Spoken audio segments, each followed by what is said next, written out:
Alright, so it is time to replace the battery. I've already taken the old battery out of here because it was expanding. I actually broke a screw trying to take it out, and this is the new battery here. So I got this for $19 from eBay, and it is Aaweal. In the box, you get a screwdriver and the tool that you need to actually get the battery screws out. And you also get a spudger. And you got a little foam here. Okay, so it tells you how to take out the bottom panel, unscrew, disconnect the battery, and remove it, and put the new one in. And there's some more instructions there. And then we get to the battery itself. Here it is. And I'm gonna open it with one hand.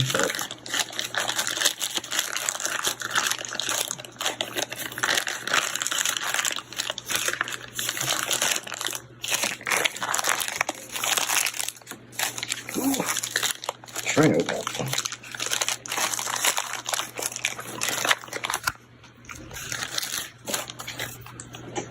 Okay, so there it is. Looks just like the Apple battery. Your connection here, yeah, where the 3 screw holes go in. And we'll go ahead and do this real quick. Okay, and after removing the screws, you'll have quite a bit of the short screws and then 3 of the long screws, which go into the top 3 here. So when this is on here, these 3 here are the long ones. So just put them to the side, remember where they go. So here is the inside here, so you have your hard drive, this is your touchpad actually, and it actually uses the battery to kind of, you know, come down on it. Your RAM slots here, fan, motherboard, and CD drive. And so I believe that's your speaker there. So the battery goes here. You have 2 places for the screws for it. They're kind of ridiculous. And that's your power port here. So let me go ahead and put it in and get it screwed in and show you how it looks. Okay, so got it in here. So you actually have to slide it under these little tabs here, and it gets screwed in with the screws from the back panel here. And then you have one here, one screw there, one screw there, and it's like a 3-sided kind of odd screw. But the short one goes here, and the long one goes here. Mine is kind of stripped because the other battery was literally ballooned up, and I'll show you a picture of that. And I actually had to take this screw out with pliers. So last but not least, we'll plug it in. We will attempt to do it. Alright, there we go. And then let's go ahead and put this back on, and before I screw it on, I'll make sure that it actually turns on with it. So let's do that now. Okay, and we have power.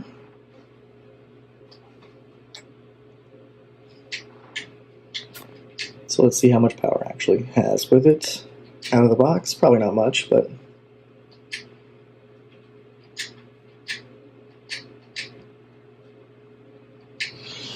alright, and we have about 61% battery out of the box, which isn't too bad. The reason the time is wrong here is because it didn't have battery in it, and I don't know if there's a CMOS battery on this or not, but it just, yeah, doesn't want to work. So anyway, once we're done here, you just put the screws back in, and everything should be ready to go. You may just have to charge it. But yeah, thanks for watching, and I'll see y'all in the next one.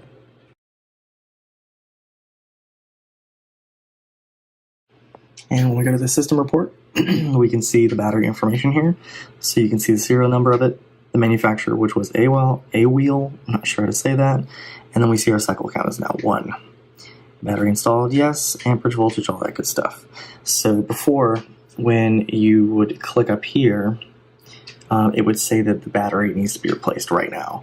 But now it's all good. So hope that helps.